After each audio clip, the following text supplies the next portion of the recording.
Everyone Gill's mentor e-learning platform ਤੇ ਤੁਹਾਡਾ ਸਵਾਗਤ ਹੈ।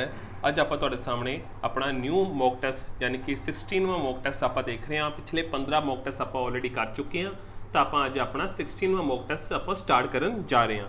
Done okay. ਜੇ ਤੁਹਾਨੂੰ ਬੈਕਗਰਾਊਂਡ ਤੋਂ ਥੋੜਾ ਬਹੁਤਾ ਵੀ ਮਿਊਜ਼ਿਕ ਆ ਰਿਹਾ ਨਾ, ਉਹ ਆਈ ਥਿੰਕ ਫੈਨ ਦੀ ਆਵਾਜ਼ ਹੈ। ਡਨ ਤਾਂ ਉਹ ਫੈਨ ਨੂੰ ਲੈ ਕੇ ਕੋਈ ਪ੍ਰੋਬਲਮ ਹੈ, ਠੀਕ ਹੈ ਜੀ, ਉਹਦੀ ਮਤਲਬ ਰਿਪੇਅਰ ਹੋਣ ਵਾਲਾ ਹੈ ਤਾਂ ਪਲੀਜ਼ ਉਸਨੂੰ ਇਗਨੋਰ ਕਰਨਾ ਕਿਉਂਕਿ मैंने ਮਾਈਕ ਲਗਾਇਆ हुआ है तो ਤੁਹਾਨੂੰ ਈਜ਼ਲੀ ਤੁਹਾਨੂੰ ਮੇਰੀ ਆਵਾਜ਼ ਜਿਹੜੀ ਹੈ ਸਮਝ ਆਣੀ ਚਾਹੀਦੀ ਹੈ। ਠੀਕ ਹੈ ਜੀ, ਮੈਂ ਮਾਫੀ ਚਾਹਾਂਗਾ, ਥੋੜਾ ਜਿਹਾ ਤੁਹਾਨੂੰ ਕੋਆਪਰੇਟ ਕਰਨਾ ਹੈ। ਡਨ ਠੀਕ ਹੈ ਜੀ। ਚਲੋ, ਪੰਜਾਬ ਪੁਲਿਸ ਦਾ ਬੈਚ ਆਲਰੇਡੀ ਆਪਾਂ ਸਟਾਰਟ ਕਰ ਚੁੱਕੇ ਹਾਂ। ਜਿਹੜੇ ਬੱਚੇ ਨੇ ਹਲੇ ਤੱਕ ਜੁਆਇਨ ਨਹੀਂ ਕੀਤਾ ਜੁਆਇਨ ਕਰ ਸਕਦੇ ਨੇ। 1 ਅਪ੍ਰੈਲ ਤੋਂ ਅਸੀਂ ਬੈਚ ਸਟਾਰਟ ਕੀਤਾ ਹੈ। 1 ਅਪ੍ਰੈਲ ਤੋਂ ਅਸੀਂ ਬੈਚ ਸਟਾਰਟ ਕੀਤਾ ਹੈ। ਠੀਕ ਹੈ ਜੀ, 1 ਅਪ੍ਰੈਲ ਤੋਂ ਅਸੀਂ ਬੈਚ ਸਟਾਰਟ ਕਰ ਚੁੱਕੇ ਹਾਂ। ਜਿਨ੍ਹਾਂ ਬੱਚਿਆਂ ਨੇ ਹਲੇ ਤੱਕ ਨਹੀਂ ਜੁਆਇਨ ਕੀਤਾ ਉਹ ਕਰਨ। ਡਨ ਕਰਨਾ ਕੀ ਹੈ, ਡਾਊਨਲੋਡ ਕਰਨ ਐਪ। ਠੀਕ ਹੈ ਜੀ, ਲਾਈਵ ਸਾਡੀਆਂ ਕਲਾਸਿਸ ਹੁੰਦੀਆਂ, ਬਾਅਦ ਵਿੱਚ ਤੁਸੀਂ ਰਿਕਾਰਡਡ ਕਲਾਸਿਸ ਵੀ ਦੇਖ ਸਕਦੇ ਹੋ।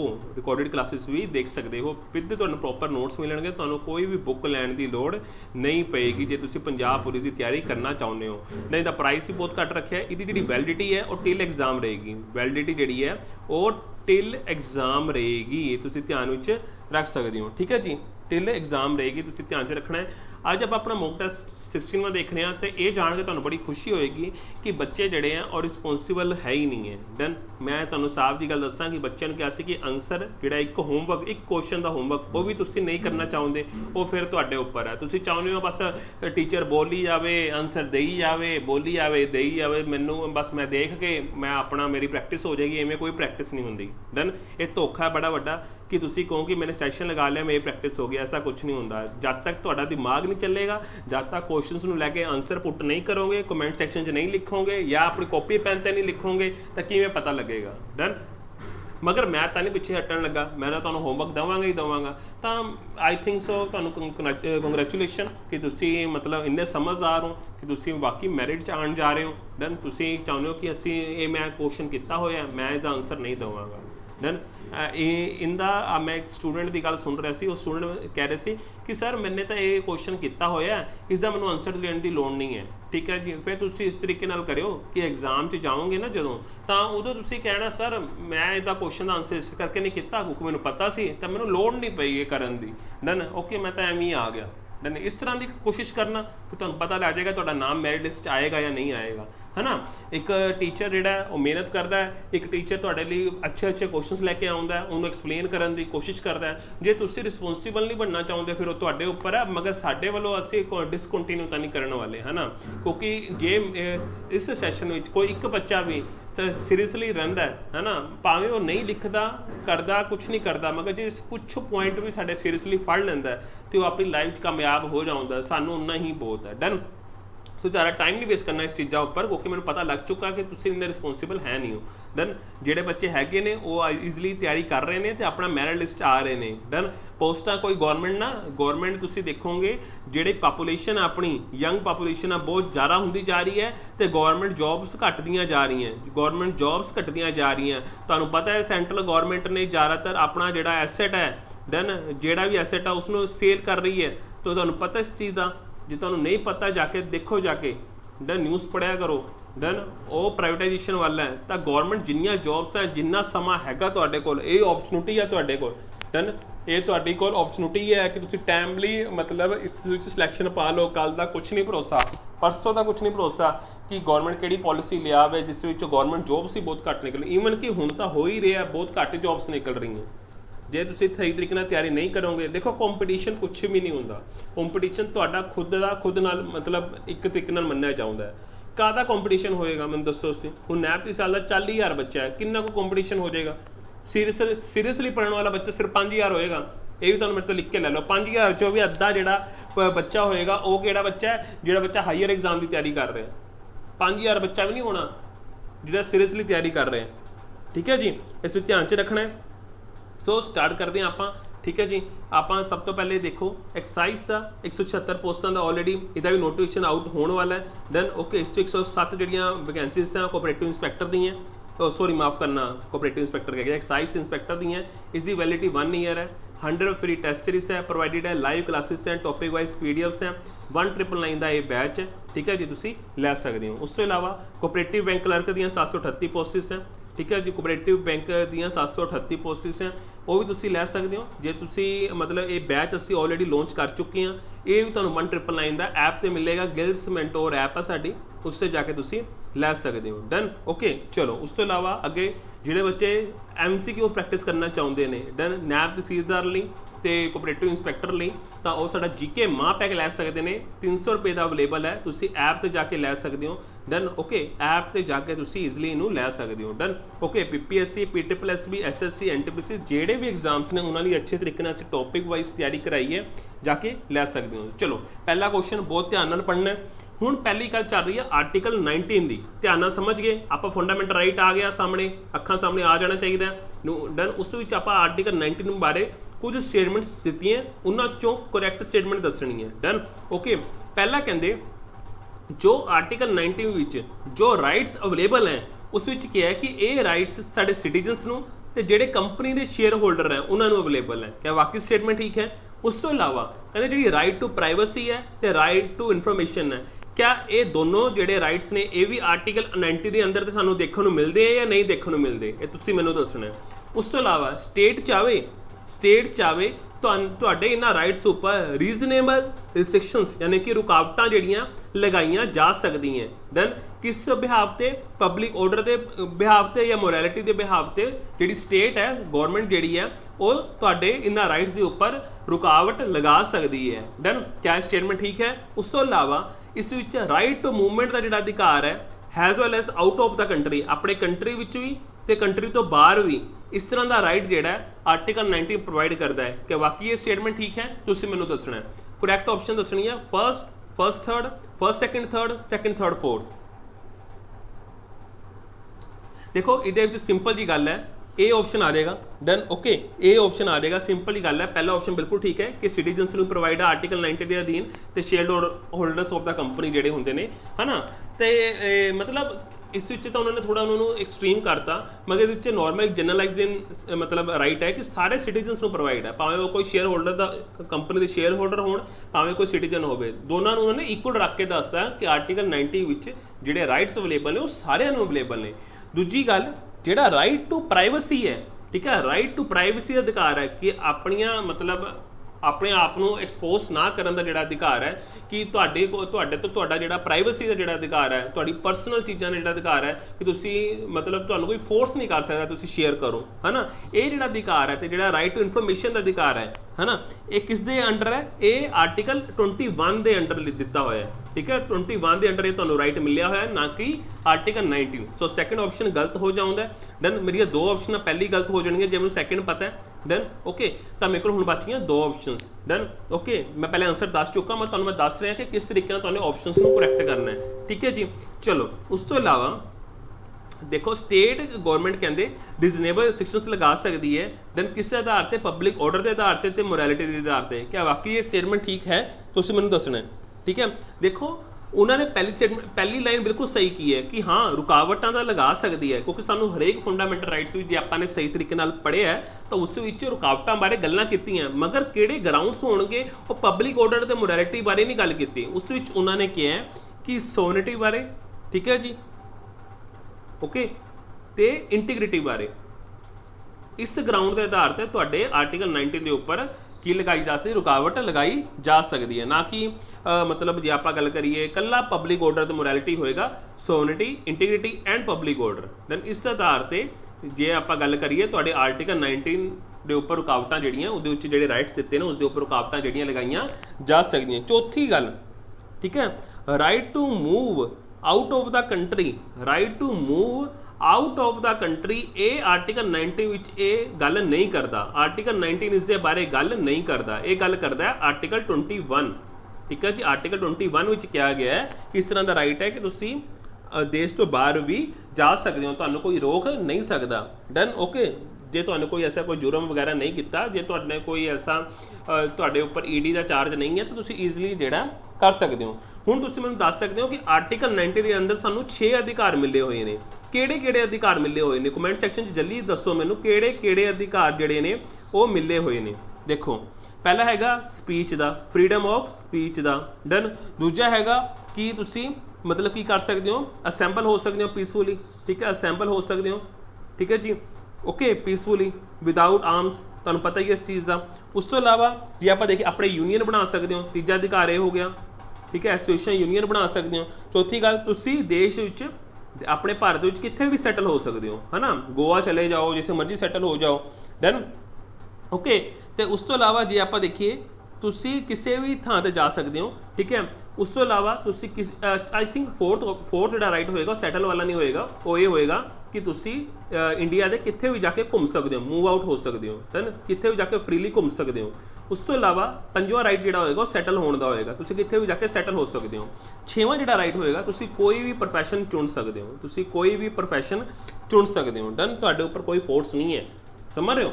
ਇਹ ਸਾਡੇ 6 ਰਾਈਟ ਤੁਸੀਂ ਧਿਆਨ ਵਿੱਚ ਰੱਖ ਸਕਦੇ ਹੋ। ਇਹ ਇਕੱਲੇ ਤੇ ਇਕੱਲੇ ਸਾਡੇ ਸਿਟੀਜ਼ਨਸ ਤੇ ਸਾਡੇ ਸ਼ੇਅਰ ਹੋਲਡਰ ਆਫ ਜਿਹੜੀ ਕੰਪਨੀ ਉਹਨਾਂ ਨੂੰ ਅਵੇਲੇਬਲ ਹੈ, ਤੇ ਫੋਰਨ ਪਰਸਨ, ਲੀਗਲ ਪਰਸਨ, ਠੀਕ ਹੈ, ਲਾਈਕ ਕੰਪਨੀਜ਼, ਕਾਰਪੋਰੇਸ਼ਨਸ, ਉਹਨਾਂ ਨੂੰ ਅਵੇਲੇਬਲ ਨਹੀਂ ਹੈ, ਧਿਆਨ 'ਚ ਰੱਖ ਲਿਓ। ਕਾਰਪੋਰੇਸ਼ਨ ਤੇ ਲੀਗਲ ਕੰਪਨੀ ਨੂੰ ਅਵੇਲੇਬਲ ਨਹੀਂ ਹੈ, ਡਨ। ਓਕੇ, ਤੁਸੀਂ ਧਿਆਨ ਵਿੱਚ ਰੱਖ ਸਕਦੇ ਹੋ, ਠੀਕ ਹੈ ਜੀ। ਓਕੇ, ਤੁਸੀਂ ਇਸ ਚੀਜ਼ ਨੂੰ ਧਿਆਨ 'ਚ ਰੱਖਣਾ। ਚਲੋ, ਉਸ ਤੋਂ ਇਲਾਵਾ ਅਗਲਾ ਕੁਐਸਚਨ ਦੇਖਿਓ। ਅਗਲਾ ਕੁਐਸਚਨ ਹੈਗਾ ਆਪਣਾ ਓਫੀਸ਼ੀਅਲ ਲੈਂਗੁਏਜ ਨਾਲ ਰਿਲੇਟਡ। ਫਿਰ ਪੁੱਛ ਲਿਆ ਗਿਆ ਓਫੀਸ਼ੀਅਲ ਲੈਂਗੁਏਜ ਨਾਲ ਰਿਲੇਟਡ 3 ਸਟੇਟਮੈਂਟਸ ਦੇ ਦਿੱਤੀਆਂ, ਫਸਟ, ਸੈਕਿੰਡ, ਥਰਡ। ਮੈਨੂੰ ਇਹਨਾਂ ਚੋਂ ਕਰੈਕਟ ਦੱਸਣਾ ਹੈ, first third, second third, first second third, done. Okay, ਹੁਣ ਕਹਿੰਦੇ ਓਫੀਸ਼ੀਅਲ ਲੈਂਗੁਏਜ ਨਾਲ ਰਿਲੇਟਡ ਕਹਿ ਰਹੇ ਨੇ ਕਿ ਸੰਵਿਧਾਨ ਵਿੱਚ ਓਫੀਸ਼ੀਅਲ ਲੈਂਗੁਏਜ ਨੂੰ ਲੈ ਕੇ ਗੱਲ ਕੀਤੀ ਹੋਈ ਹੈ ਕਿ ਜਿਹੜੀ ਸੰਵਿਧਾਨ 'ਚ ਕਿਹਾ ਗਿਆ ਹੈ ਕਿ ਜਿਹੜੀ ਸਾਡੀ ਓਫੀਸ਼ੀਅਲ ਲੈਂਗੁਏਜ ਹੋਏਗੀ, ਹੈ ਨਾ, ਓਫੀਸ਼ੀਅਲ ਲੈਂਗੁਏਜ ਹੋਏਗੀ ਯੂਨੀਅਨ ਦੀ, ਸੋ ਯੂਨੀਅਨ ਸਮਝੋ ਸੈਂਟਰਲ ਗਵਰਨਮੈਂਟ ਦੀ, ਉਹ ਕਿਹੜੀ ਹੋਏਗੀ? ਹਿੰਦੀ ਹੋਏਗੀ। ਕਿਆ ਵਾਕਈ ਸਟੇਟਮੈਂਟ ਠੀਕ ਹੈ? ਦੈਨ ਓਫੀਸ਼ੀਅਲ ਲੈਂਗੁਏਜ मतलब जो नॉर्मली फॉर्मली जी टॉक होएगी, दैन कोई भी डॉक्यूमेंट्स की टॉक जी है, कोई भी आदान प्रदान है, जो भी कुछ होएगा मतलब जी मतलब गवर्नमेंट की वर्किंग होएगी उस जी लैंगुएज यूज होएगी वो हिंदी होएगी। क्या बाकी स्टेटमेंट ठीक है? उस तो इलावा जी सुप्रीम कोर्ट में प्रोसीडिंग्स होंदियां, हेयरिंग्स होंदियां, ते जी एवरी हाई कोर्ट जी हेयरिंग्स होंदियां वो इंग्लिश लैंगुएज में ही होएगी। क्या बाकी स्टेटमेंट ठीक है? तुसीं मैनूं दसना है। उस तो इलावा कॉन्स्टिट्यूशन यानी कि गवर्नमेंट संविधान एक ड्यूटी जी है सेंटर नूं मतलब एक तरीके नाल ड्यूटी जी सेंटर के उपर लगा सकती है कि वो हिंदी लैंगुएज नूं मतलब फैलावे तो उन्होंने डिवेलप करे। क्या वाकई स्टेटमेंट ठीक है? क्या संविधान साडा ये कहता है कि सेंटर नूं कि तुसीं हिंदी लैंगुएज नूं प्रमोट करो, उन्होंने स्प्रैड करो, उन्होंने डिवेलप करो। क्या वाकई स्टेटमेंट ठीक है? ये तुसीं मैनूं दसना, दसो। फर्स्ट 3 ठीक है, सैकेंड 3 ठीक है, फर्स्ट सैकेंड ठीक है, फर्स्ट सैकेंड 3 ठीक है, दसो। ਇਹਦਾ ਆਨਸਰ ਆ ਜਾਏਗਾ ਆਪਣਾ, ਦੇਖੋਗੇ ਤਾਂ ਤਿੰਨੋਂ ਹੀ ਸਟੇਟਮੈਂਟਸ ਠੀਕ ਹੈ, ਬਿਲਕੁਲ ਠੀਕ ਹੈ। ਓਫੀਸ਼ੀਅਲ ਲੈਂਗੁਏਜ ਬਾਰੇ ਗੱਲਾਂ ਜਿਹੜੀਆਂ, ਜਦੋਂ ਆਪਾਂ ਓਫੀਸ਼ੀਅਲ ਲੈਂਗੁਏਜ ਦੀ ਗੱਲ ਕਰਦੇ ਹਾਂ, ਕਿਹੜਾ ਆਰਟੀਕਲ ਯਾਦ ਆ ਜਾਣਾ ਚਾਹੀਦਾ? ਆਰਟੀਕਲ ਜੇ ਆਪਾਂ ਦੇਖਣਾ ਚਾਹੀਏ 353ਵਾਂ ਆਰਟੀਕਲ ਜਿਹੜਾ ਹੈ ਉਹ ਤੁਹਾਨੂੰ ਯਾਦ ਆਉਣਾ ਚਾਹੀਦਾ, ਠੀਕ ਹੈ। ਸੌਰੀ 353 ਨਹੀਂ ਆਏਗਾ, 43, ਮੈਂ 353 ਕਹੇਗਾ, 43 ਤੋਂ ਲੈ ਕੇ 351 ਤੱਕ ਤੁਸੀਂ ਇਹ ਆਰਟੀਕਲ ਜਿਹੜੇ ਨੇ ਉਹ ਓਫੀਸ਼ੀਅਲ ਲੈਂਗੁਏਜ ਬਾਰੇ ਗੱਲ ਕਰਦੇ ਨੇ, ਡਨ। ਤੇ ਯੂਨੀਅਨ ਗਵਰਨਮੈਂਟ ਲਈ ਓਫੀਸ਼ੀਅਲ ਲੈਂਗੁਏਜ ਕਿਹੜੀ ਹੋਏਗੀ? ऑफिशियल लैंग्वेज होएगी हिंदी, केड़ी स्क्रिप्ट विच? देवनागरी स्क्रिप्ट विच, done. Okay, Hindi Devanagari script विच तुसीं ध्यान विच रख सकते हो, डन। ओके, उस तो इलावा जिहड़ी आपां गल करदे हां इस मतलब की नाम है इंग्लिश लैंग्वेज की गल करिए, इंग्लिश लैंग्वेज लगातार कंटिन्यू रही है, डन, ऑफिशियल परपस से, है ना। 1950 तो लैके 1965 तक तुसीं देख सकते हो। पर उस तो बाद की होया कि पार्लीमेंट ने कहा कि तुसीं स्पैसिफिक परपस से इंग्लिश का यूज़ करोगे। 1965 तो बाद कहा कि तुसीं इंग्लिश लैंग्वेज जी पार्लीमेंट में स्पैसिफिक परपस से यूज़ करोगे। मगर हाँ, ये चीज़ बिल्कुल ठीक है कि सुप्रीम कोर्ट ते हाई कोर्ट में अज भी सिर्फ इंग्लिश लैंग्वेज ही मतलब हेयरिंग्स होंदियां, साड़ी प्रोसीडिंग्स होंदी है, डन। ओके, तुसीं ध्यान विच रख सकते हो, ठीक है जी। ओके, तुसीं ध्यान विच रख सकते हो, डन, ठीक है। चलो, उस तो इलावा अगे देखो, अगला अपना हैगा मॉडर्न हिस्टरी के एक्ट्स नाल रिलेटेड क्वेश्चन। चार्टर एक्ट 1793 वाला, जे तुहानूं याद आ रहा एक्ट तो तुसीं मैनूं दसना है कि किहड़ी स्टेटमेंट ठीक होनी आ, डन। पहली स्टेटमेंट कह रही है इस एक्ट के थ्रू कंपनी को पावर आ गई कि वो लाइसेंस दे सकते हैं किन्हां नूं? इंडिविजुअल्स नूं ते कंपनी के इंप्लॉयज़ नूं, ठीक है। इंडिविजुअल्स नूं भी ते कंपनीज़ के इंप्लॉयज़ नूं काहदे लई? कि वो ट्रेड कर सकन इंडिया में। क्या वाकई ये चार्टर एक्ट 1793 ये कहता सी कि कंपनी के जो इंप्लॉयज़ होंगे या कोई इंडिविजुअल्स होएगा जो व्यापार करना चाहता भारत च, वो इस लाइसेंस के थ्रू तरीके नाल कह सकते हो कि एक परमिट दे दिता गया कि तुसीं जाके व्यापार कर सकते हो। क्या वाकई स्टेटमेंट ठीक है? उस तो इलावा ठीक है जी। उस तो इलावा उन्होंने कहा जी होम गवर्नमेंट जी मैंबरस हैं है ना, उन्होंने जी सैलरी जाएगी उन्होंने इंडियन रैवन्यू विचों जाएगी। ठीक है, जो इंडिया का रैवन्यू होएगा उस विचों जाएगी कदों तक 1919 तक। क्या वाकई 1793 कहा गया इस एक्ट में कि जोड़ा जी साड़ी होम गवर्नमेंट के मैंबर हैं उन्होंने जी सैलरी मिलेगी उन्होंने जो पैसा मिलेगा वो इंडियन रैवन्यू विचों मिलेगा 1919 तक। तो तुसीं मैनूं दसना। उस तो इलावा उन्होंने कहा कि अग्रैसिव वॉर्स, ठीक है, अग्रैसिव वॉर्स ਜਿਹੜੀਆਂ ਹੁੰਦੀਆਂ ਤੇ ਜਿਹੜੀ ਟ੍ਰੀਟਿਸ ਹੁੰਦੀਆਂ ਉਹਨਾਂ ਉੱਪਰ ਰੋਕ ਲਗਾ ਦਿੱਤੀ ਗਈ, ਉਹਨੂੰ ਫੋਰਬਿਡ ਕਰ ਦਿੱਤਾ ਗਿਆ। क्या वाकई स्टेटमेंट ठीक है? इस एक्ट के थ्रू ਆਪਾਂ ਨੇ ਕੀਤਾ ਸੀ, ਤੁਸੀਂ ਮੈਨੂੰ ਦੱਸਣਾ। First third second third first second third जल्दी दसो।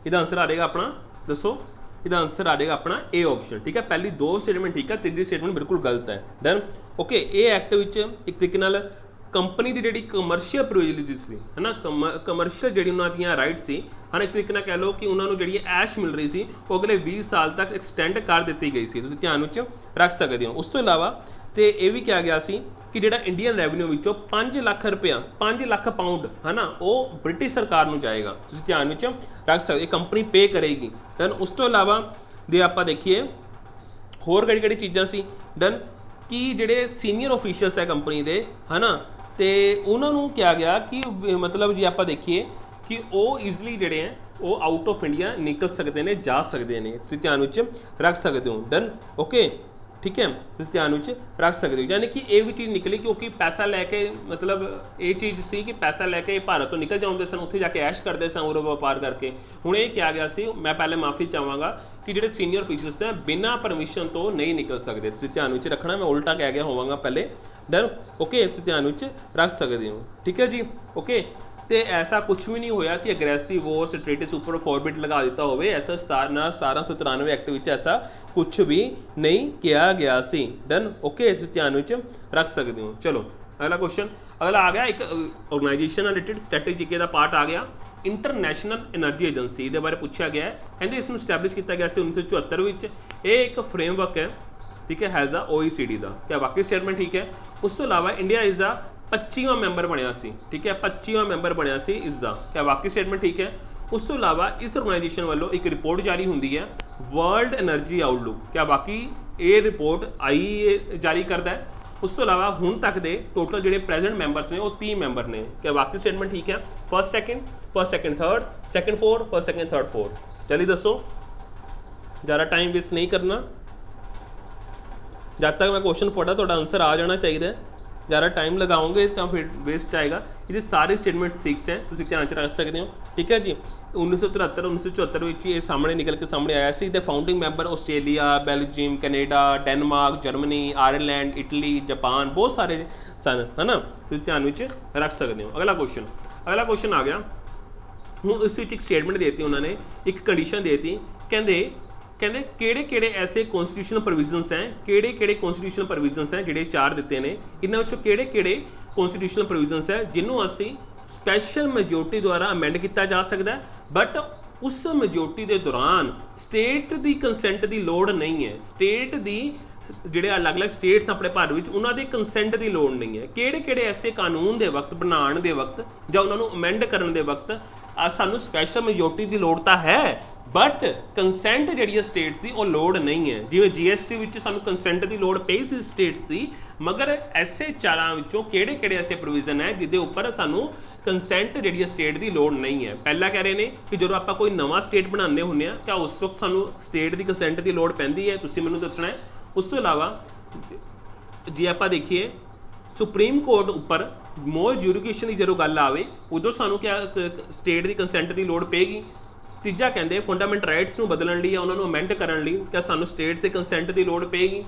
प्रेजिडेंट के इलैक्शनस ते उन्हां दे मैनर उपर चर्चा करनी या उसनूं चेंज करन नूं लैके पार्लीमेंट कानून आवे, उस तो बाद उस कानून नूं स्टेट की कंसेंट की लोड़ पेगी या नहीं पेगी, तुसीं मैनूं दसना है। Second third four first second four, जल्दी दसो।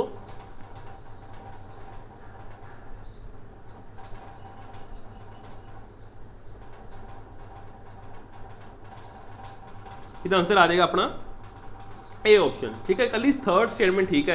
दैन फंडामेंटल राइट्स ਵਿੱਚ ਲੋੜ ਪਏਗੀ। दैन ਜਦੋਂ ਆਪਾਂ ਗੱਲ ਕਰਦੇ ਹਾਂ ਫਾਰਮੇਸ਼ਨ ਆਫ ਨਿਊ ਸਟੇਟਸ, ਉਸ ਵਿੱਚ ਸਪੈਸ਼ਲ ਮੈਜੋਰਟੀ ਦੀ ਲੋੜ ਤਾਂ ਪੈਂਦੀ ਹੀ ਨਹੀਂ ਹੈ, ਸਿੰਪਲ ਮੈਜੋਰਟੀ ਨਾਲ ਹੀ ਕੰਮ ਹੋ ਜਾਂਦਾ ਹੈ, ਸਿੰਪਲ ਮੈਜੋਰਟੀ ਨਾਲ ਹੀ ਕੰਮ ਹੋ ਜਾਂਦਾ ਹੈ। Done okay. ਉਸ ਤੋਂ ਇਲਾਵਾ ਜੇ ਮੈਂ ਗੱਲ ਕਰਾਂ, ਤੁਸੀਂ ਗੱਲ ਕਰੋ ਜਿਹੜੀ ਦੂਜੀ ਸਟੇਟਮੈਂਟ ਹੈ ਉਸ ਵਿੱਚ ਸਿੰਪਲ ਮੈਜੋਰਟੀ ਨਾਲ ਕੰਮ ਹੋ ਜਾਂਦਾ, ਉਸ ਵਿੱਚ ਵੀ ਲੋੜ ਨਹੀਂ ਹੈ। ਫੋਰਥ ਸਟੇਟਮੈਂਟ ਉਸ ਵਿੱਚ ਜੇ ਆਪਾਂ ਦੇਖੀਏ ਇਲੈਕਸ਼ਨ ਆਫ ਪ੍ਰੈਜ਼ੀਡੈਂਟ ਦੇ ਮੈਨਰ ਵਿੱਚ, ਠੀਕ ਹੈ, ਇਲੈਕਸ਼ਨ ਉਹਦੇ ਪ੍ਰੈਜ਼ੀਡੈਂਟ ਦੇ ਮੈਨਰ ਵਿੱਚ ਸਾਨੂੰ ਕੰਸੈਂਟ ਦੀ ਲੋੜ ਪੈਂਦੀ ਹੈ, ਠੀਕ ਹੈ, बट फंडामेंटल राइट्स ਵਿੱਚ ਸਾਨੂੰ ਪ੍ਰੈਜ਼ੀਡੈਂਟ ਸਟੇਟ ਦੇ ਕੰਸੈਂਟ, ਸਟੇਟ ਦੀ ਪਰਮਿਸ਼ਨ ਦੀ ਲੋੜ ਨਹੀਂ ਪੈਂਦੀ। ਦੈਨ ਜੇ ਆਪਣੇ ਫੰਡਾਮੈਂਟਲ ਰਾਈਟਸ ਵਿੱਚ ਕੁਝ ਚੇਂਜ ਕਰਨਾ ਹੈ ਤਾਂ ਉਸ ਵਕਤ ਆਪਾਂ ਨੂੰ ਸਟੇਟਸ ਦੀ ਹਾਮੀ ਦੀ ਲੋੜ ਨਹੀਂ ਹੈ, ਬਟ ਪ੍ਰੈਜ਼ੀਡੈਂਟ ਦੇ ਇਲੈਕਸ਼ਨਸ ਉਹਨਾਂ ਦੇ ਮੈਨਰ ਨੂੰ ਲੈ ਕੇ ਕੰਸੈਂਟ ਦੀ ਲੋੜ ਪੈਂਦੀ ਹੈ। ਇਸ ਕਰਕੇ ਸਾਡਾ ਥਰਡ ਆਪਸ਼ਨ ਬਿਲਕੁਲ ਠੀਕ ਹੋ ਜਾਂਦਾ। ਕੁਐਸਚਨ ਪੁੱਛਿਆ ਸੀ ਕਿ ਇਹਨਾਂ ਚਾਰਾਂ ਵਿੱਚੋਂ ਅਸੀਂ ਕਿਹੜੀਆਂ ਮਤਲਬ ਪ੍ਰੋਵੀਜ਼ਨਸ ਨੇ ਜਦੋਂ ਆਪਾਂ ਉਹਨਾਂ ਨੂੰ ਚੇਂਜ ਕਰਨਾ ਹੈ विद स्पैशल मेजोरिटी, तो उस वक्त सानू क्या किन्हों स्टेट के कंसेंट की लोड़ नहीं है, but does not require the consent of states. Done. अगला क्वेश्चन देखो, इलैक्शन कमीशन रिलेटेड जो साढ़े कमीशनस हैं वो बहुत इंपॉर्टेंट है। यूपीएससी हो, इलैक्शन कमीशन हो, तो तुहानूं ये चीज़ां सारियां पता होनी चाहिए। डन। ठीक है, ह्यूमन राइट्स की आपां गल कर लईए तो इस विच इलैक्शन कमीशन बारे पूछा गया है कि ਜਿਹੜੇ ਇਲੈਕਸ਼ਨ ਕਮਿਸ਼ਨ ਦੇ ਮੈਂਬਰਸ ਹੁੰਦੇ ਨੇ ਉਹਨਾਂ ਦਾ ਟਰਮ 6 ਇਅਰਸ ਦਾ ਹੁੰਦਾ ਜਾਂ 65 ਸਾਲ ਦੀ ਉਮਰ, ਜੋ ਚੀਜ਼ ਪਹਿਲੇ ਆ ਜਾਏ ਉਸ ਹਿਸਾਬ ਸਿਰ ਉਹਨਾਂ ਦਾ ਜਿਹੜਾ ਟੈਨਿਓਰ ਹੈ ਡਿਸਾਈਡ ਹੁੰਦਾ ਹੈ। ਕਿ ਬਾਕੀ ਸਟੇਟਮੈਂਟ ਠੀਕ ਹੈ। ਉਸ ਤੋਂ ਇਲਾਵਾ ਇਲੈਕਸ਼ਨ ਕਮਿਸ਼ਨਸ ਨੂੰ, ਜਿਹੜੇ ਇਲੈਕਸ਼ਨ ਕਮਿਸ਼ਨਸ ਹੈ ਮੈਂਬਰਸ ਹੈ, ਉਹਨਾਂ ਨੂੰ ਸਿਕਿਉਰਿਟੀ ਆਫ ਟੈਨਿਓਰ ਪ੍ਰੋਵਾਈਡਡ ਹੈ, ਯਾਨੀ ਕਿ ਉਹ ਉਹਨਾਂ ਨੂੰ ਕੋਈ ਇਵੇਂ ਰਿਮੂਵ ਨਹੀਂ ਕੀਤਾ ਜਾ ਸਕਦਾ, ਪ੍ਰੈਜ਼ੀਡੈਂਟ ਵੱਲੋਂ ਇਵੇਂ ਰਿਮੂਵ ਨਹੀਂ ਕੀਤਾ ਜਾ ਸਕਦਾ। ਕਿ ਬਾਕੀ ਸਟੇਟਮੈਂਟ ਠੀਕ ਹੈ। ਐਨੀ ਇਲੈਕਸ਼ਨ ਕਮਿਸ਼ਨਰ ਜੇ ਰਿਮੂਵ ਹੁੰਦਾ, ਠੀਕ ਹੈ, ठीक है, उन्होंने कहा तीसरी स्टेटमेंट में कोई भी इलैक्शन कमीशनर रिमूव नहीं हो सकता एक्सैप्ट जे जब तक चीफ इलैक्शन कमीशनर की रिकमेंडेशंस ना हो। क्या बाकी स्टेटमेंट ठीक है। उस तो इलावा ECI यानी कि इलैक्शन कमीशनर कोल जी अपनी इलैक्शन कमीशन ऑफ इंडिया है उसको लीगली पावर है कि वो किसी भी पोल्स को कैंसल करा सकती है उस दौरान जो तुहानूं देखे रैगिंग देखने को मिले या मनी पावर देखने को मिले, बूथ कैप्चरिंग देखने को मिले, उस दौरान जो कोई ऐसा हंगामा हो तो पोल्स को कैंसल कराने की पावर ECI को दी गई है। क्या बाकी स्टेटमेंट ठीक है। पहले थर्ड ठीक है, फर्स्ट सैकेंड थर्ड फोर्थ। जल्दी दसो, टाइम वेस्ट ना करते हो, जल्दी दस सकते हो मैनूं तुसीं। इसका आंसर आ जाएगा अपना ए ऑप्शन। ठीक है जी, इसका आंसर क्या आ जाएगा अपना ए ऑप्शन। तो ध्यान च रखना। ठीक है जी, ए ऑप्शन। ओके, उरे यार करैक्ट पूछे गए सी तो उसी ध्यान च रखना कि जल्दी थर्ड स्टेटमेंट्स है वो बिल्कुल ठीक है। पहली स्टेटमेंट गलत है जे मैं देखा। डन। पहली स्टेटमेंट बिल्कुल गलत है। कहते they hold the office for a term of 6 year until the attain the age of 65 years. तो जी ये चीज़ कही गई है। डन। पहले ऐसा कुछ भी कॉन्स्टिट्यूशन च मैंशन नहीं सी, क्योंकि ऊपर ध्यान नाल पढ़ लो, अकॉर्डिंग टू कॉन्स्टिट्यूशन के मुताबिक ऐसा कुछ भी मैंशन नहीं सी। डन। ओके, टर्म नूं लैके कॉन्स्टिट्यूशन च मैंशन नहीं सी पहले, तो उस वक्त उस नूं ध्यान च रखदे होया ये स्टेटमेंट गलत हो जाती है, इनू बाद विच ऐड किया गया है। ठीक है जी। उस तो इलावा जिहड़े इलैक्शन कमीशनस ने, ठीक है, उस विच जिहड़ा सिक्योरिटी ऑफ टैन्योर है ना, वो सिर्फ टू सिर्फ चीफ इलैक्शन कमीशनर नूं पॉइंट मतलब मिलिया होया है। ठीक है, सिक्योरिटी ऑफ टैन्योर जिहड़ा चीफ इलैक्शन कमीशनर नूं मिलिया होया, ना कि सारे दे सारे इलैक्शन कमीशनर नूं। जे सारे दे सारिਆਂ ਨੂੰ मिल जाए फिर फोर्थ स्टेटमेंट तो अपने आप तीसरी स्टेटमेंट तो अपने आप गलत हो जाएगी, जिस विच ये कहा गया कि चीफ इलैक्शन कमीशनर की रिकमेंडेशन के उपर इलैक्शन कमीशन को हटाया जा सकता है, उस तो इलावा वैसे कभी हटाया नहीं जा सकता, है ना। तो दूजी तीसरी स्टेटमेंट तो अपने आप ही कॉन्ट्राडिक्ट कर रही एक दूजे को, है ना। तो इस करके दूसरी स्टेटमेंट साडी गलत हो जाती है। तीसरी स्टेटमेंट बिल्कुल ठीक है, किसी भी चीफ इलैक्शन कमीशन को इवें नहीं हटाया जा सकता बिना रिकमेंडेशन की चीफ इलैक्शन कमीशन के, तुसीं ध्यान च रख सकते हो। उस तो इलावा ECI को ऐसी कोई मतलब पावर नहीं है कि वो किसी भी मतलब पोल्स को कैंसल कराने को अगे निकल के सामने आवे। डन। तो इलैक्शन कमीशन की गल कर लवां, आर्टिकल किहड़ा यूज़ किया जाता है 324, है ना, इलैक्शन का यूज़ किया जाता है। डन। ठीक है, इसकी इंडिपेंडेंस उपर ध्यान रखा गया, इहदे chief election commission security of tenure का ध्यान रखा गया। इसनूं रिमूव करने लई चीफ इलैक्शन कमीशनर नूं रिमूव करने लई जो ग्राउंड साडे सुप्रीम कोर्ट जजिस नूं ढाण दी है वही सेम इन्होंने चीफ इलैक्शन कमीशन नूं दित्ती है, तुसीं ध्यान विच रख सकते हो। ठीक है जी। ओके, चलो अगला क्वेश्चन हुण पार्लियामेंट के सैशनस नाल रिलेटेड आ गया। ठीक है, किहड़े पार्लियामेंट सैशनस नूं लैके जिहड़ियां स्टेटमेंट्स हैं वो तुहानूं देखणी है किहड़ी ठीक है। माफ़ करना, उरे पूछा की है इनकरैक्ट पूछा, इन्हां तिन्नां स्टेटमेंट विचों किहड़ी इनकरैक्ट है। डन। ओके, ਤਾਂ ਦੇਖੋ ਕਹਿੰਦੇ ਕੌਂਸਟੀਟਿਊਸ਼ਨ ਵਿੱਚ, ਠੀਕ ਹੈ, ਓਰੀਜਨਲ ਕੌਂਸਟੀਟਿਊਸ਼ਨ ਵਿੱਚ ਕਹਿੰਦੇ 3 ਸੈਸ਼ਨਸ ਪ੍ਰੋਵਾਈਡ ਕੀਤੇ ਗਏ ਸੀ ਪਾਰਲੀਮੈਂਟ ਦੇ। ਦੈਨ ਇੱਕ ਬਜਟ ਸੈਸ਼ਨ, ਇੱਕ ਮੌਨਸੂਨ ਸੈਸ਼ਨ, ਇੱਕ ਵਿੰਟਰ ਸੈਸ਼ਨ। ਕਿਆ ਵਾਕਈ ਸਟੇਟਮੈਂਟ ਠੀਕ ਹੈ? ਉਸ ਤੋਂ ਇਲਾਵਾ ਕਹਿੰਦੇ ਐਡਜਰਨਮੈਂਟ ਸਾਈਨ ਲਾਈਨ ਦਾ ਕੀ ਮਤਲਬ ਸੀ ਕਿ ਅਸੀਂ ਸੈਸ਼ਨ ਨੂੰ, ਪਾਰਲੀਮੈਂਟ ਦੇ ਸੈਸ਼ਨਸ ਨੂੰ, ਇਹਨਾਂ ਵਿੱਚ ਤਿੰਨਾਂ ਵਿੱਚ ਕੋਈ ਵੀ ਸੈਸ਼ਨ ਹੋ ਸਕਦਾ ਹੈ, ਉਸ ਨੂੰ ਅਸੀਂ ਟਰਮੀਨੇਟ ਕਰ ਰਹੇ ਹਾਂ ਇਨਡੈਫੀਨਿਟ ਪੀਰੀਅਡ ਲਈ, ਉਸ ਨੂੰ ਆਪਾਂ ਕਹਿੰਦੇ ਆ ਐਡਜਰਨਮੈਂਟ ਸਾਈਨ ਲਾਈਨ। ਕਿਆ ਵਾਕਈ ਸਟੇਟਮੈਂਟ ਠੀਕ ਹੈ? ਉਸ ਤੋਂ ਇਲਾਵਾ ਪ੍ਰੋਵੋਗੇਸ਼ਨ ਕੀ ਕਰਦਾ ਹੈ? ਕਹਿੰਦੇ ਜਿਹੜਾ ਪ੍ਰੋਵੋਗੇਸ਼ਨ ਹੋ ਜਾਵੇ ਤਾਂ ਉਹ ਕਹਿੰਦੇ ਕਿਸੇ ਵੀ ਬਿੱਲ ਨੂੰ ਅਫੈਕਟ ਨਹੀਂ ਕਰਦਾ ਜੋ ਹਾਊਸ ਵਿੱਚ ਪੈਂਡਿੰਗ ਪਏ ਹੈ। ਕਿਆ ਵਾਕਈ ਸਟੇਟਮੈਂਟ ਠੀਕ ਹੈ? ਤੁਸੀਂ ਮੈਨੂੰ ਦੱਸਣਾ ਹੈ ਕਿ ਇਹਨਾਂ ਤਿੰਨਾਂ ਵਿੱਚੋਂ ਕਿਹੜੀ ਸਟੇਟਮੈਂਟ ਇਨਕਰੈਕਟ ਹੈ। ਜੇ ਤੁਹਾਨੂੰ ਸਹੀ ਪਤਾ ਲੱਗ ਗਈ ਤਾਂ ਇਨਕਰੈਕਟ ਆਪਣੇ ਆਪ ਪਤਾ ਲੱਗ ਜਾਏਗੀ। ਮੈਨੂੰ ਦੱਸੋ ਵਿੱਚੋਂ ਕਿਹੜੀ ਇਨਕਰੈਕਟ ਹੈ। ਦੇਖੋ ਇਹਦਾ ਆਨਸਰ ਆ ਜਾਏਗਾ ਸੀ ਆਪਸ਼ਨ। ਪਹਿਲੀ ਦੋਨੋਂ ਸਟੇਟਮੈਂਟਸ ਗਲਤ ਨੇ। ਦੈਨ ਓਕੇ, ਇਸ ਵਿੱਚ ਧਿਆਨ 'ਚ ਰੱਖ ਸਕਦੇ ਹੋ, ਠੀਕ ਹੈ ਜੀ। ਪਹਿਲੀਆਂ 3 ਸੈਸ਼ਨਸ ਜੇ ਆਪਾਂ ਦੇਖ ਲਈਏ ਪ੍ਰੋਵਾਈਡਡ ਜ਼ਰੂਰ ਨੇ, budget session, monsoon session, winter session, ਮਗਰ ਕੌਨਸਟੀਟਿਊਸ਼ਨ ਵਿੱਚ ਐਸਾ ਕੁਝ ਵੀ ਮੈਂਸ਼ਨ ਨਹੀਂ ਹੈ। ਦੇਖੋ ਕਿਵੇਂ ਕੁਐਸਚਨ ਘੁਮਾ ਕੇ ਪੁੱਛਿਆ, ਤੁਹਾਨੂੰ ਸੰਦੇਹ ਹੋ ਜਾਏਗਾ ਸੈਸ਼ਨਸ ਉੱਪਰ, ਮਗਰ ਐਕਚੁਅਲ 'ਚ ਕੌਨਸਟੀਟਿਊਸ਼ਨ 'ਚ ਕੁਝ ਵੀ ਮੈਂਸ਼ਨ ਨਹੀਂ ਸੀ, ਕੋਈ ਵੀ ਪ੍ਰਿਸਕ੍ਰਾਈਬ ਨਹੀਂ ਕੀਤਾ ਗਿਆ ਸੀ ਕਿ ਪਾਰਲੀਮੈਂਟ ਦੇ 3 ਸੈਸ਼ਨਸ ਹੋਣਗੇ, ਠੀਕ ਹੈ। ਇਸ ਤਰੀਕੇ ਨਾਲ ਘੁਮਾ ਕੇ ਕੁਐਸਚਨ ਪੁੱਛਿਆ ਜਾਂਦਾ। ਐਡਜਰਨਮੈਂਟ ਸਾਈਨ ਲਾਈਨ ਦਾ ਕੀ ਮਤਲਬ ਹੁੰਦਾ ਹੈ ਕਿ ਜੇ ਆਪਾਂ ਦੇਖੀਏ ਐਡਜਰਨਮੈਂਟ ਸਾਈਨ ਲਾਈਨ ਦਾ ਮਤਲਬ ਸੈਸ਼ਨ ਨੂੰ ਕੈਂਸਲ ਕਰਨਾ ਨਹੀਂ ਹੁੰਦਾ, ਸਿਰਫ ਸਿਟਿੰਗ ਆਫ, ਠੀਕ ਹੈ, ਸਿਟਿੰਗ ਆਫ ਪਾਰਲੀਮੈਂਟ ਨੂੰ ਕੈਂਸਲ ਕਰਨਾ ਹੁੰਦਾ ਹੈ, ਪੂਰੇ ਸੈਸ਼ਨ ਨੂੰ ਕੈਂਸਲ ਕਰਨਾ ਨਹੀਂ ਹੁੰਦਾ। ਦੈਨ ਉਰੇ ਦੇਖੋ, ਉਰੇ ਇੱਕ ਮਾੜੀ ਜਿਹੀ ਲੈਂਗੁਏਜ ਚੇਂਜ ਹੋਈ, ਕੁਐਸਚਨ ਗਲਤ ਹੋ ਗਿਆ। ਉਸ ਤੋਂ ਇਲਾਵਾ ਪ੍ਰੋਗਰੈਸ਼ਨ ਕਰਨਾ ਹੋਣਾ ਤਾਂ ਉਸ ਵਿੱਚ ਜਿਹੜੇ ਬਿਲਸ ਪੈਂਡਿੰਗ ਹੈ, ਹਾਂ ਉਹ ਇਫੈਕਟ ਨਹੀਂ ਕਰਦੇ, ਸੋ ਧਿਆਨ ਵਿੱਚ ਰੱਖ ਸਕਦੇ ਹੋ। ਬਜਟ ਸੈਸ਼ਨ ਕਦੋਂ ਹੁੰਦਾ ਹੈ? ਇਹ ਆਪਣਾ ਹੁੰਦਾ ਫੈਬ ਤੋਂ ਮਈ, ਮੌਨਸੂਨ ਸੈਸ਼ਨ ਜੁਲਾਈ ਤੋਂ ਸਤੰਬਰ, ਵਿੰਟਰ ਸੈਸ਼ਨ ਨਵੰਬਰ ਤੋਂ ਦਸੰਬਰ। ਡਨ, ਓਕੇ, ਸੋ ਧਿਆਨ ਵਿੱਚ ਰੱਖ ਸਕਦੇ ਹੋ, ਠੀਕ ਹੈ ਜੀ, ਓਕੇ ਡਨ। ਪ੍ਰੋਗਰੈਸ਼ਨ ਦਾ ਕੀ ਮਤਲਬ ਹੁੰਦਾ? ਪ੍ਰੋਗਰੈਸ਼ਨ 'ਚ ਕੀ ਹੁੰਦਾ ਹੈ ਕਿ ਉਹ ਸੈਸ਼ਨ ਤਾਂ ਟਰਮੀਨੇਟ ਹੋਏਗਾ ਹੀ ਹੋਏਗਾ, ਪਲੱਸ ਸਿਟਿੰਗ ਵੀ ਟਰਮੀਨੇਟ, ਦੋਨੋਂ ਟਰਮੀਨੇਟ ਹੋ ਜਾਣਗੇ। ਸਿਟਿੰਗ ਦੇ ਨਾਲ ਨਾਲ ਸੈਸ਼ਨ ਵਿੱਚ ਉਸ ਪੀਰੀਅਡ ਦਾ ਉਹ ਵੀ ਟਰਮੀਨੇਟ ਹੋ ਹੀ ਜਾਏਗਾ। ਡਨ। ਇੱਕ ਕਰਨ ਵਾਲਾ ਕੌਣ ਹੁੰਦਾ? ਸਿਰਫ ਪ੍ਰੈਜ਼ੀਡੈਂਟ ਕਰ ਸਕਦਾ। ਕੌਣ ਕਰ ਸਕਦਾ ਹੈ? ਸਿਰਫ ਪ੍ਰੈਜ਼ੀਡੈਂਟ ਕਰ ਸਕਦਾ। ਮਗਰ ਹਾਂ ਜਿਹੜੇ ਬਿੱਲ ਪੈਂਡਿੰਗ ਨੇ ਉਹ ਇਫੈਕਟ ਨਹੀਂ ਹੁੰਦੇ, ਤੁਸੀਂ ਧਿਆਨ ਵਿੱਚ ਰੱਖ ਸਕਦੇ ਹੋ। ਮਗਰ ਜਿਹੜੇ ਪੈਂਡਿੰਗ ਨੋਟਿਸ ਨੇ ਉਹ ਸਾਰੇ ਲੈਪਸ ਕਰ ਜਾਂਦੇ ਨੇ ਜਦੋਂ ਵੀ ਪ੍ਰੋਗਰੈਸ਼ਨ ਹੁੰਦਾ, ਫਿਰ ਫਰੈਸ਼ ਨੋਟਿਸ ਜਿਹੜੇ ਆ ਉਹ ਅਗਲੇ ਸੈਸ਼ਨ ਵਿੱਚ ਲਿਆਣੇ ਪੈਂਦੇ ਨੇ। ਦੈਨ अगला क्वेश्चन 74 कॉन्स्टिट्यूशनल अमेंडमेंट ਨਾਲ ਰਿਲੇਟਡ 74 कॉन्स्टिट्यूशनल अमेंडमेंट रिलेटेड कुछ स्टेटमेंट्स पूछी जा रही हैं।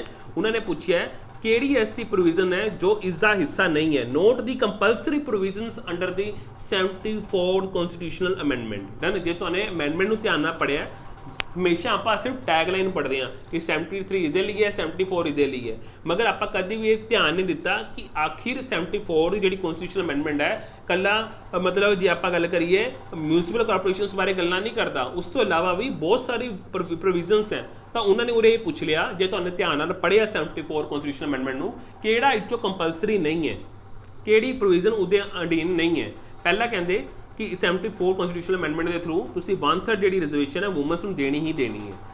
ये तुसीं मैनूं दसना है ये कंपलसरी है या नहीं है। उस तो इलावा जिहड़ी बैकवर्ड क्लासिस है उन्होंने रिजर्वेशन मिलेगी अकॉर्डिंग टू द पॉपूलेशन। क्या वाकई स्टेटमेंट ठीक है? क्या वाकई दी प्रोविजन है? उस तो इलावा स्टेट फाइनैंशियल कमीशन बनाया जाएगा जो जिहड़ी म्यूनसिपैलिटीज़ के फाइनैंशियल अफेयर्स हैं उन्होंने डील करेगा। क्या वाकई इसका पार्ट है? उस तो इलावा जे अर्लीयर मतलब जे आप देखिए जे अर्लीयर अर्बन लोकल बॉडीज़ दियाँ मतलब डिसोल्यूशन हो जाता है तो जी फ्रैश सिलैक्शनस हैं वो अगले 6 महीने के अंदर करानियां पैणियां। क्या बाकी ये कंपलसरी प्रोविजन है? तुसीं मैनूं दसना। इसदा आंसर आ जाएगा अपना बी ऑप्शन। ठीक है, providing the reservation for backward classes ये कोई भी कंपलसरी रिजर्वेशन नहीं है, मतलब कंपलसरी प्रोविजन नहीं है 74 कॉन्स्टिट्यूशनल अमेंडमेंट की। तुसीं ध्यान विच रख लेना। 74 कॉन्स्टिट्यूशनल अमेंडमेंट विच आपां वूमन दे रिजर्वेशन की गल जरूर करते हैं, फाइनैंस कमीशन की गल जरूर करते हैं। हाँ 6 महीने के अंदर द्वारा चोणां करानियां बहुत जरूरी ने, बट इस विच देखिए किहड़े पार्ट विच आउंदा है। पार्ट जे आप देखिए ए, ठीक है 9A सानू देखने को मिलता है, तो ध्यान में रख सकते हो। इहदे लई आपां ने 12 शेड्यूल ऐड किया सी, तुसीं ध्यान में रख सकते हो। ठीक है जी, 12 शेड्यूल ऐड किया सी। डन। ओके, तुसीं ध्यान में रख सकते हो। ठीक है जी, चलो अगर देखो हुण उरे एक उन्होंने पोर्ट बारे पूछ लिया, कोई ऐसा पोर्ट जिहड़ा मेजर पोर्ट है। ठीक है, जे तुहानूं स्टैटिक जीके पढ़ी है तो तुहानूं इहदा आंसर आना चाहिए। मेजर पोर्ट है, ठीक है, तो दूजी गल उहदी फीचर दस रहे हैं कि वह जिहड़ा मेजर पोर्ट है वह लैंडलॉक्ड है। डन। तो यह भी क्या है कि वह लैंडलॉक के होने के नाल नाल वो एक कनैक्टेड है सी बाय चैनल के थ्रू। ठीक है, सॉलिड रॉक एंड सैंड। क्या वाकई स्टेटमेंट ठीक है? मैंने दसो इस किहड़ा पोर्ट हो सकता है? कांडला पोर्ट बारे ये फीचर दस रहे हैं, Haldia port, Paradip port, Visakhapatnam port. एक तो लैंड लॉक्ड है, एक तो सी नाल कनैक्टेड है, किस थ्रू? बाय चैनल, ठीक है। तो वो सॉलिड रॉक नूं कट करता होया, सैंड नूं कट करता होया कनैक्ट हुंदा है। किहड़े पोर्ट की गल चल रही है?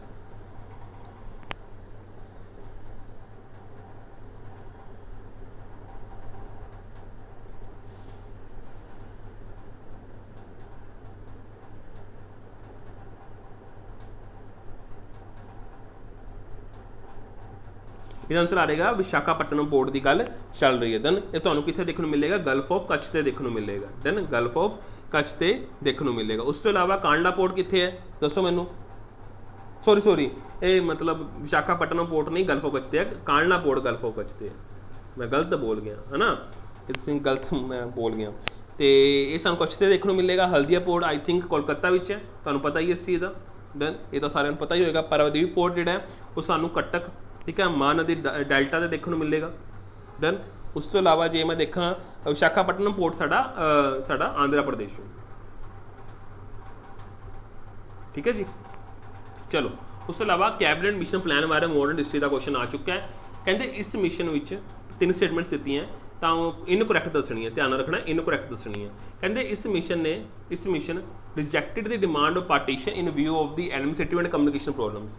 जिहड़ा कैबिनेट मिशन प्लान आया सी, इस मिशन ने रिजैक्ट हो गया कि डिमांड नूं कि एडमिनिस्ट्रेशन के कम्युनिकेशन प्रॉब्लम्स के व्यू के आधार पर पार्टीशन की जी मतलब डिमांड सी उसनूं मतलब रिजैक्ट कर दिता गया। क्या बाकी स्टेटमेंट ठीक है?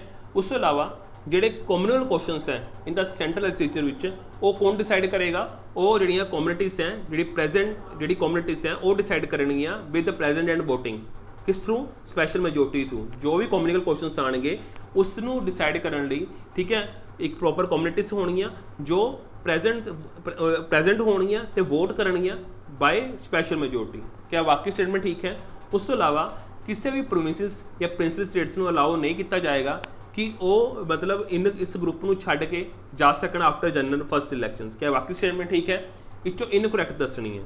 First second, first third, second third, first second third.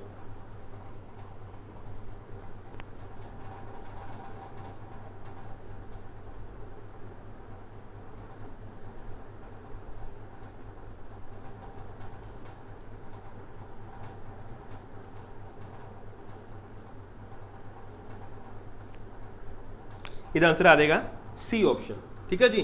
Second तो थर्ड ऑप्शन बिल्कुल गलत है, इस ध्यान से रखना, ठीक है। कोई भी कॉम्यूनल क्वेश्चन कैबिनेट मिशन के थ्रू जो कहा गया सी कि जे कोई कॉम्यूनल क्वेश्चन आया, ठीक है, सेंट्रल लेजिस्लेचर विच वो डिसाइड होएगा किस आधार पर? सिंपल मेजोरिटी के आधार पर, ना कि स्पैशल मेजोरिटी के आधार पर। देन कम्युनिटीज डिसाइड करनगियां प्रेजेंट वोटिंग के थ्रू, बट कोई स्पैशल मेजोरिटी की लोड़ नहीं पएगी। उस तो इलावा कहते जे फर्स्ट जनरल इलैक्शन हो जाते हैं तो जी प्रोविजनस है वो फ्री हो जाएगियां इस ग्रुप विचों, ठीक है, आफ्टर 10 ईयर्स।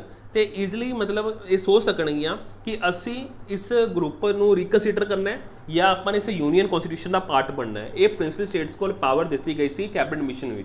कभी इस तरह की तुहानूं प्रोविजन सुनी है कैबिनेट मिशन दी? कभी ध्यान नाल डैप्थ च पढ़िओ, तुहानूं पता लगेगा।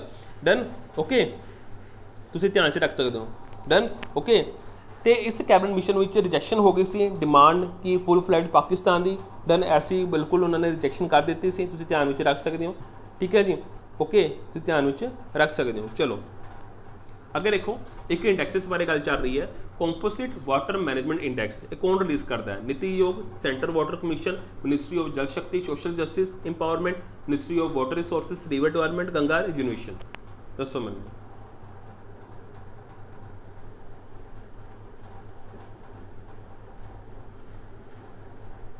ये करते हैं साढ़े नीति आयोग, ठीक है, वो जो कंपोजिट वाटर मैनेजमेंट इंडैक्स जो वो रिलीज़ करते हैं, ध्यान में रख सकते हो, ठीक है जी।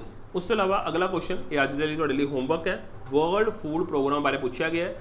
2-3 स्टेटमेंट्स हैं, इनकरैक्ट दसना है, ठीक है। पहला कह रहे हैं वर्ल्ड लार्जेस्ट ह्यूमैनिटेरियन ऑर्गेनाइजेशन है जिसका फोकस है भुख उपर, फूड सिक्योरिटी उपर। उस तो इलावा ज़्यादातर इन्हों का वर्क जोड़ा उन्होंने मतलब कंट्रीज उपर ना जो अफेक्टेड ने, ठीक है, जो कन्फ्लिक्ट विच ने, तो इसका हैडकुआटर जिनीवा विच है। इस इनकरैक्ट स्टेटमेंट दसनी है, फर्स्ट सेकंड थर्ड। हुण तुसीं देखो कि तुसीं रिस्पोंसिबल हो ਜੇ ਤੁਸੀਂ ਆਨਸਰ ਨਹੀਂ ਕਰਦੇ ਤਾਂ ਤੁਸੀਂ ਦੇਖ ਲਓ ਫਿਰ, ਹੈ ਨਾ। ਇਸ ਦਾ ਮਤਲਬ ਤੁਸੀਂ ਜ਼ਿਆਦਾ ਫੋਕਸ ਨਹੀਂ ਬਣਾ ਪਾ ਰਹੇ, ਤੁਹਾਨੂੰ ਸਮਝ ਨਹੀਂ ਆ ਰਿਹਾ ਕਿ ਇਹ ਜਿਹੜੀ ਪੋਸਟ ਹੈ ਇੰਨੀ ਆਸਾਨ ਨਹੀਂ ਹੈ, ਇਹਦੇ ਲਈ ਤਿਆਰੀ ਤੁਹਾਨੂੰ ਭਰਪੂਰ ਚਾਹੀਦੀ ਹੈ। ਸੋ ਜਾਣ ਤੋਂ ਪਹਿਲਾਂ ਵੀਡੀਓ ਨੂੰ ਲਾਈਕ ਕਰਨਾ। ਮੇਰੀ ਕਿਸੇ ਵੀ ਗੱਲ ਦਾ ਜੇ ਬੁਰਾ ਲੱਗਿਆ ਹੋਵੇ ਤਾਂ ਮੈਂ ਮਾਫੀ ਚਾਹਾਂਗਾ, ਮਗਰ ਮੈਂ ਤੁਹਾਡੇ ਲਈ ਹੀ ਕਹਿ ਰਿਹਾ ਸੀ ਕਿ ਤੁਸੀਂ ਪਲੀਜ਼ ਫੋਕਸ ਰਹੋ, ਹਲੇ ਵੀ ਟਾਈਮ ਹੈ। ਪ੍ਰੈਕਟਿਸ ਜੇ ਹੁਣ ਨਹੀਂ ਕਰੋਗੇ ਤਾਂ ਕਦੋਂ ਕਰੋਗੇ? 2 ਸਾਲ ਹੋ ਚੁੱਕੇ, ਪੇਪਰ ਨਹੀਂ ਹੋਇਆ ਸੀ, ਹੁਣ ਪੇਪਰ ਹੋਣ ਜਾ ਰਿਹਾ ਹੈ। ਪਲੀਜ਼ ਪਲੀਜ਼ ਪਲੀਜ਼ ਆਪਣੇ ਆਪ ਨੂੰ ਬਿਲਕੁਲ ਵੀ ਡਾਊਨ ਨਹੀਂ ਕਰਨਾ। ਇਹ ਟਾਈਮ ਹੈ ਕਿ ਦਿਨ 'ਚ 400 ਤੋਂ 500 ਕੁਐਸਚਨ ਪ੍ਰੈਕਟਿਸ ਕਰੋ ਜਨਰਲ ਸਟੱਡੀਜ਼ ਦੇ, ਅੱਛੇ ਕੁਐਸਚਨ, ਤੇ ਰੀਜ਼ਨਿੰਗ ਦੇ ਸੈੱਟ ਲਗਾਓ, ਤੁਸੀਂ ਜਿੰਨਾ ਹੋ ਸਕੇ ਸੈੱਟ ਲਗਾਓ please. Thank you very much.